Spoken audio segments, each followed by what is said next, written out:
Hi, beautiful world. This is Christine Swallow with Love and Laughter and Grace Global Ministries. Thank you for joining in today. Please visit us on the web. We would love to hear from you. Let us know how these broadcasts have been affecting you. You can reach us at www.graceglobalnetwork.com, and then my website is www.loveandlaughter.info. Well, today I am featuring my husband's testimony, part 1. It's amazing, and I really know that it will thrill your heart. It does mine every time I hear it. He was healed of cancer, filled his lungs, his stomach. He was on his deathbed, and then he was attacked in his mind. I want to get as much of his story in today as I possibly can, so I'm going to let it run to the end of the broadcast time. But please don't forget to email me at Christine@loveandlaughter.info with any prayer requests or comments. I would love to hear from you. Let's hear from Jim. It all started back when I was in college. I was 20 years old, and I was brought up Catholic, and Catholic everything. Catholic grade school, Catholic high school. I was an altar boy. I did believe in God, all right? I was not a Christian, but I did believe in God. My mother had become a Christian early in my life, and I remember when it happened, and she started going to Bible studies and going to church 3 times a week and reading her Bible all the time, and I really just thought that she had joined another religion. And I was in college, so the whole time I was there I was always thinking, what do I want to do, what do I want to be, and I just could never see myself doing anything forever. I couldn't see myself being a doctor. I couldn't see myself being a lawyer forever, or at least putting in the time that it would take to study to be something, forever. And it really did bother me a lot. And when I was in college, I had a lot of friends. We were a very popular group of people. We were invited to parties. We were always having parties. We were a popular group of people. Not to mention, I had a lot of friends just, back home. I was just someone that, in my opinion, I had a lot of friends, and I enjoyed knowing that people liked me. And I was always going out, and we drank a lot. We, smoked marijuana and did all that kind of stuff. And it was just, for me, it was a fun time of life. I was finally at the point where I was growing up, and I was kind of like, in my mind, on my own. And I was 20 years old. And I found myself in school, with always really wanting to know what I wanted to do with my life. But I found myself starting to think about God all the time. And when I say thinking about God all the time, I'm talking about this feeling of the presence of God all the time. And I would think to myself, what is going on? This can't, am I being called to the priesthood? Is this what people are talking about when they say, I heard the call to the priesthood? And I'd be out at the bars and at parties with my friends, and I would just feel this, presence of God all the time, to the point where it was distracting. I didn't like it. I would be like, God, leave me alone. I would be laying in bed, and I would, always pray before I went to bed. And I would just feel this, presence of God around me, and I would be, praying, God, what should I do with my life, and what classes should I take, and things like this. And this presence of God constantly around me was making me think, holy cow, is he calling me to be a priest? And I do not want to do that. So anyways, I said all that to say that was my state of mind when I was 20 years old. So I was in school, and I really wanted to find out what I wanted to do, so I could put my hands to it and study and become this thing. But at the same time, I was having this feeling that God was, wanting to do something with my life. And so I was, ignoring that and going on. And as I was, going about my life, I began to start coughing up blood. At first, it was just a little bit. And, I thought, I had smoked cigarettes at the time, maybe like 3 packs a day. And like I said, we smoked marijuana pretty much all the time. And so to start coughing really wasn't that unusual. But to start coughing up blood became like, oh, this is different. But I didn't really pay any attention to it in the beginning. It was just once or twice a day. And after a couple weeks, it began to be more and more, often, to the point where it was turning into 5, 6 times a day. Then it was like every time I would cough, blood was coming up. And we had gone to see a movie one night. And during the whole movie, I was sitting there just coughing up blood, coughing it into the popcorn. We had gone home, and I just violently started coughing to the point where it was spraying out of my mouth, filling up my hands, and coming all into the sink. And I jokingly looked at my roommate and said, you think maybe I should see a doctor about this? We had kind of laughed because they had been telling me, Jim, you should probably go to the doctor. And so finally I said, I think, time to go. So we went, and I found out that I had been diagnosed with cancer. It was testicular cancer. It started in my right testicle. It had filled my stomach, gone into my lymph nodes, and filled both my lungs. And they did tell me that the good news is that you have the best kind of cancer to have. Well, that best kind of cancer to have, like I said, started in my testicle, filled my stomach, went into my lymph nodes, and was full of both of my lungs.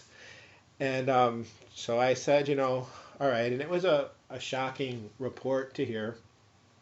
But I do remember thinking, my first thoughts were, oh God, why is this happening to me? And then I thought, well, you know what? I've had a pretty good life, why not? Nothing's ever really happened to me before. I've always been healthy, my parents were together, I had a pretty normal life. So I thought, all right, it can't be that bad, this is what I'll deal with. And so I, obviously prayed, let people pray for me, and I started to go through chemotherapy. They put me in a 3-month course of chemotherapy, and everything that I had ever heard about chemotherapy proved to be true. It was a horrible 3 months. Lost all my hair, vomiting, sick. And after the end of the 3 months, they said, all right, cancer has gone into remission. So I'm like, okay, that wasn't so bad. I survived. And the summertime had come, and then the school year had started up, so I went back to college.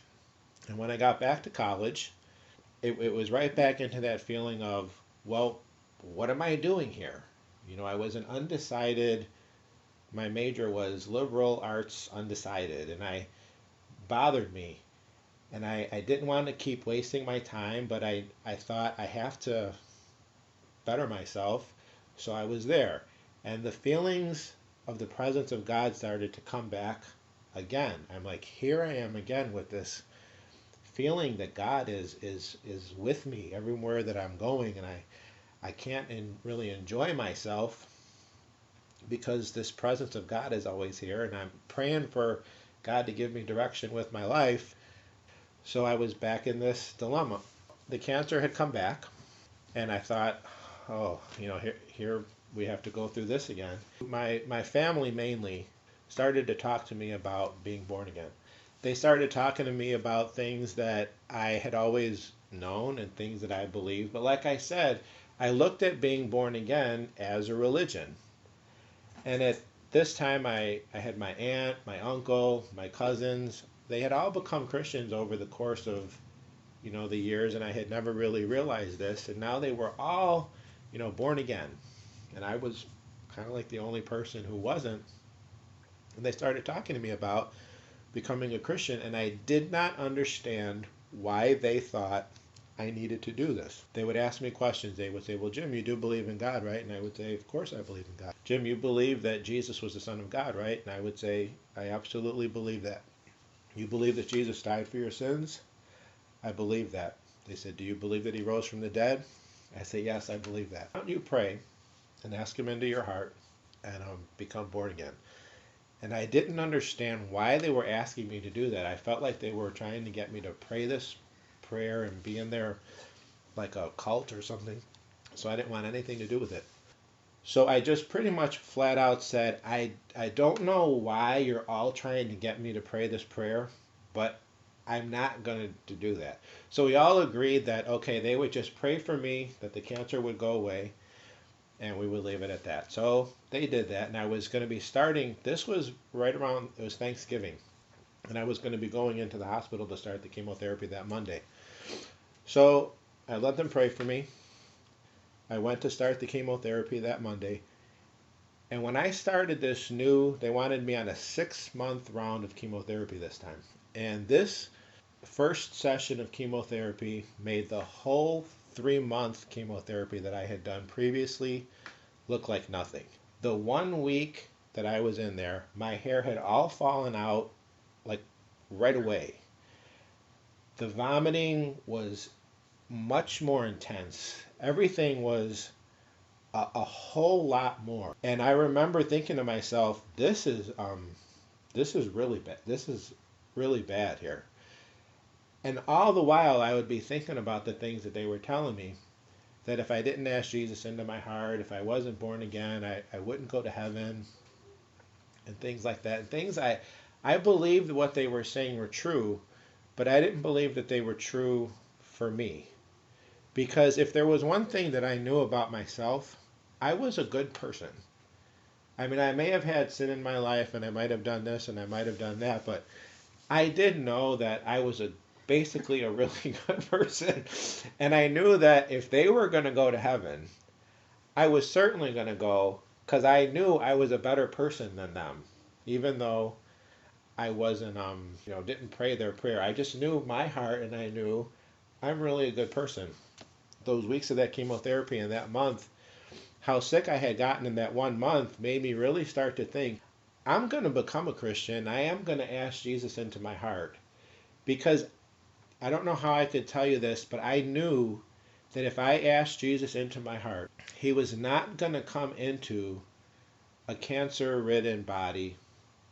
I just knew that if I asked him in, I would be healed. But I felt like, because of that feeling of God calling me all that time, and them telling me you have to invite him in and all this stuff, I says, I don't want any part of that. I didn't understand it. I just knew that that was not what I wanted to do. So I just said, I'm going to keep going through this chemotherapy.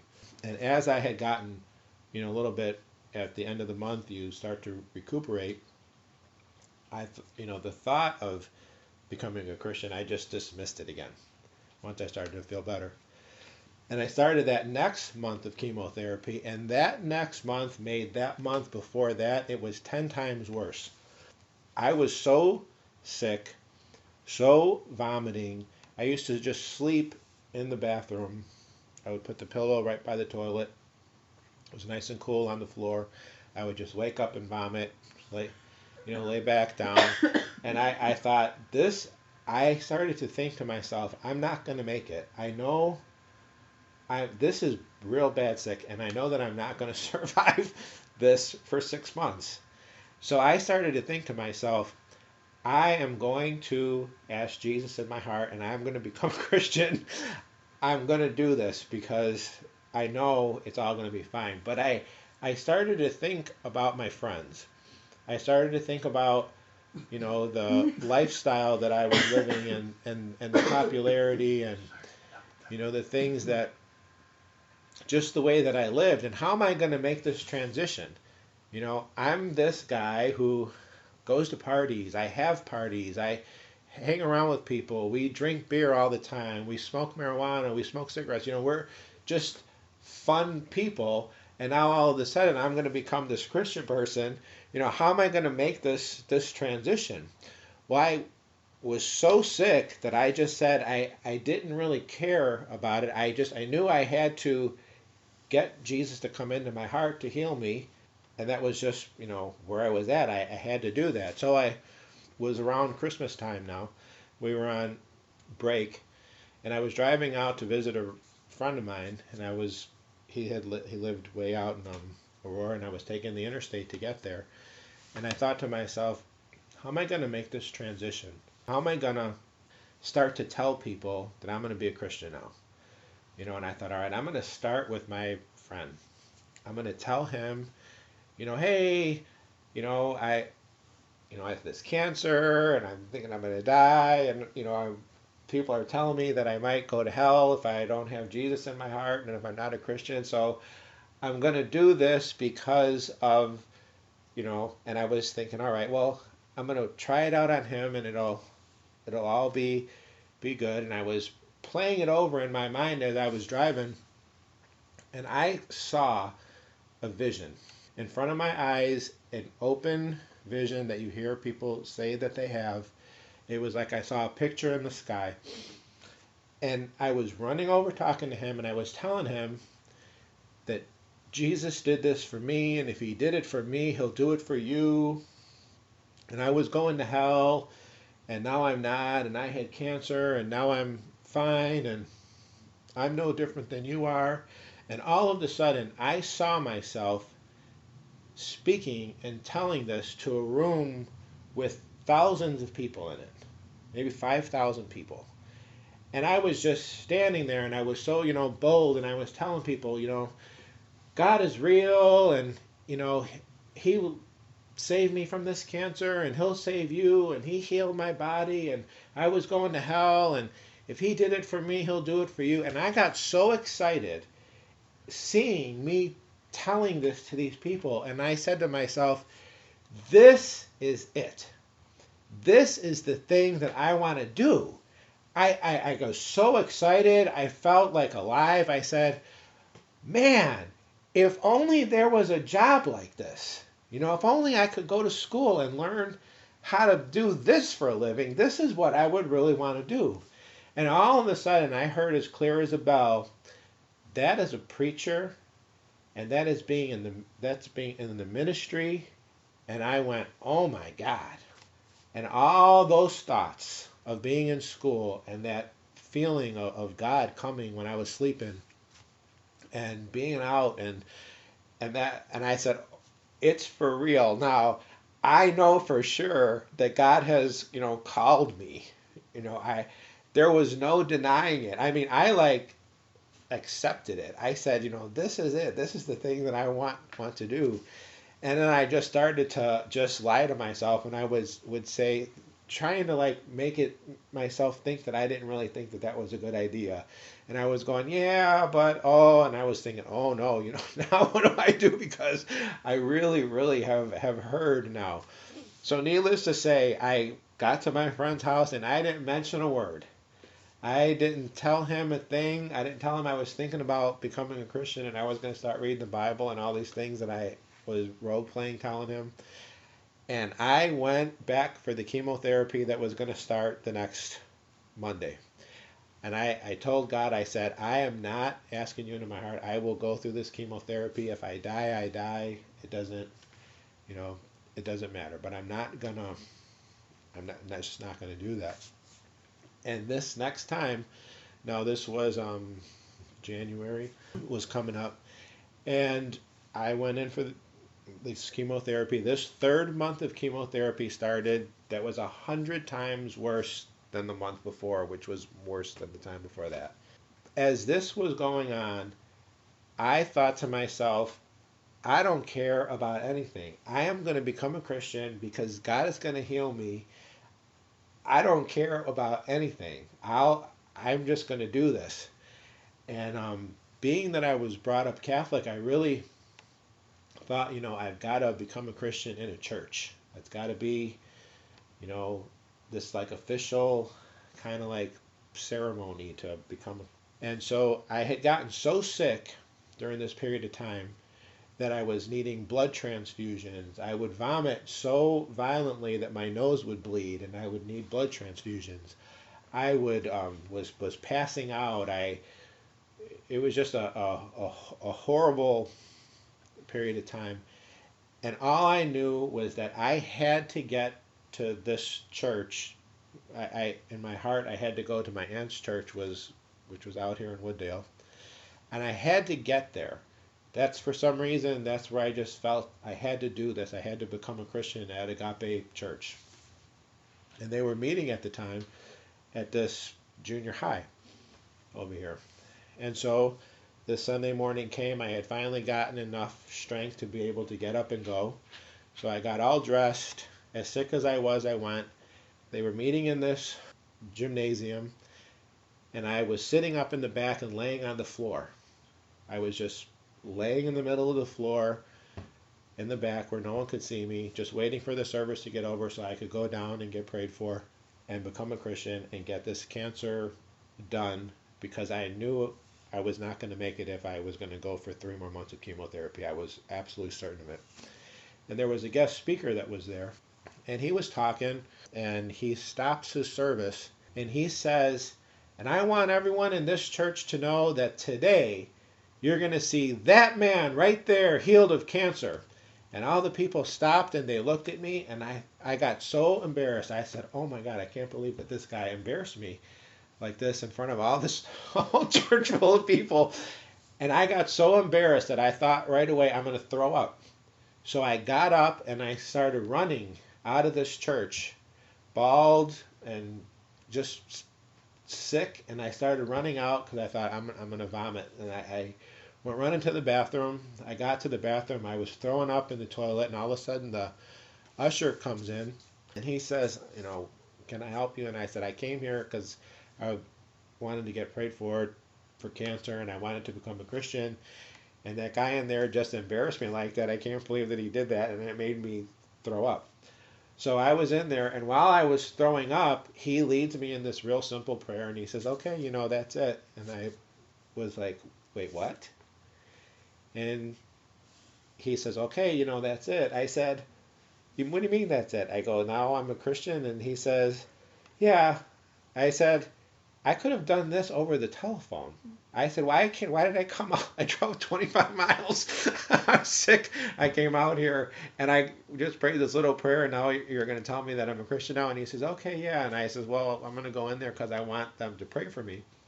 Because I really did want everything.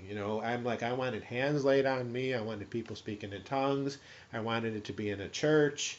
I wanted everything because I really had to have this healing of this cancer, because I was not going to go back for more chemotherapy. And so we went in and they prayed for me, and I was like, okay, you're done. Go home now. And I didn't feel any different. I didn't feel any lightning bolts or, nothing happened. And we left the church, went out to eat, and I started feeling very sick. In fact, I didn't even go eat. I just stayed in the car. And I wound up getting admitted into the hospital that night because my fever had gone up so high. And so they put me in the hospital. And I progressively got sicker and sicker from that Sunday morning every day. I mean, I'm talking again, blood transfusions, nosebleeds that were unbelievable, 8 IV bags on 2 poles and 2 arms that I would have to, rush to the bathroom, and I would fall because I didn't eat for like 22 days. I was just, weak. But something was different, that I just had it in my mind that if God was real and the Bible was true and Jesus is who he said he was, then I was healed. That was just what I thought. And I thought, and if the Bible's not true and God's not real and Jesus is not who he said he was, then there is no heaven and there is no hell, so it doesn't really make a difference. I started to just tell people, the doctors and everyone else, I just started telling them, I'm healed of this cancer. Jesus healed me of this cancer. And they're like, well, Mr. Swallow, we understand. And once you get better, we got to start the next chemotherapy. And I'm like, there's no way I'm going to do it because I'm healed. And that was just the end of it. Well, I did get progressively sicker every single day. And I had this belief at the time that it would be impossible for me to die if I didn't let myself die, if that makes any sense. So I wouldn't go to sleep. I was just staying awake for like days. If I happened to doze for a minute, I did, but as soon as I woke up, I'd be like, I'm still alive, and I would just, stay awake. And so I was going on with, like I said, without eating, without sleeping, and I was just telling people, Jesus healed me, Jesus healed me. And I believed that if I did tell enough people and I did die, he would be the person that would be kind of like embarrassed. about it because I told everyone, he's going to heal me. And if I die, then he's just the one that looks bad. And maybe it was like Thursday or Friday. I don't remember what day it was. And I was very tired from not sleeping for days and days. And my mother was there with me. We were talking about,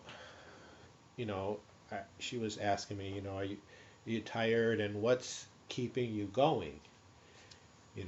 And she asked me if I was afraid to die. And I said, honestly, Mom, I'm not afraid to die at all. And she said, well, what's keeping you going? Why are you fighting for? And I said, honestly, Ma, I'm trying to stay alive for you. Because in the course of all this happening, my father had left.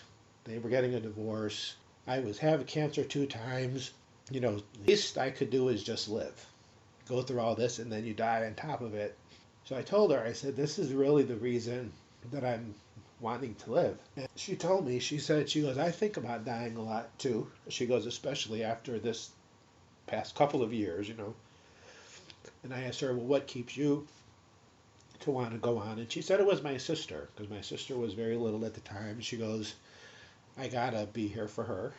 She goes, but I want you to know that for the first time in your whole life, I know that if you die, you're going to go to heaven. She said, I know that, so you don't have to worry about it.